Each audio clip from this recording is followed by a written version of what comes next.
বিশ্বনবী জুমার খুতবা দিচ্ছেন, হঠাৎ বিশ্বনবী দেখলেন হাসান আর হুসাইন লাল দুইটা জামা পরে জুমার মসজিদের মধ্যে ঢুকে একবার কাতারের এইদিকে দৌড় মারে, আরেকবার ওইদিকে দৌড় মারে। বিশ্বনবী খুতবা থামিয়ে দিলেন, মিম্বার থেকে নেমে হাসান হুসাইনকে দুই হাতে টানতে টানতে মিম্বারের উপরে নিয়ে আসলেন যাতে মুসল্লিদের ডিস্টার্ব না হয়ে যায়। হাসানকে ডান হাতে ধরে হুসাইনকে বা হাতে ধরে বাকি খুতবাটা বিশ্বনবী তখন শেষ করলেন। আবার বিশ্বনবী জুমার খুতবা দিতে দাঁড়ালেন, এক সাহাবী এসে বসে বলল, বিশ্বনবী বললেন, কম দাঁড়াও, 2 রাকাত পড়ছো?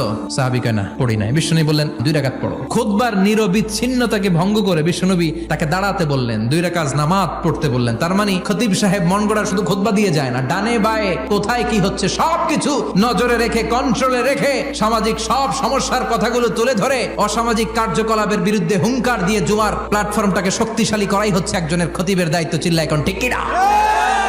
এ কাজই করেছেন বিশ্বনবী 500টা খুতবায়।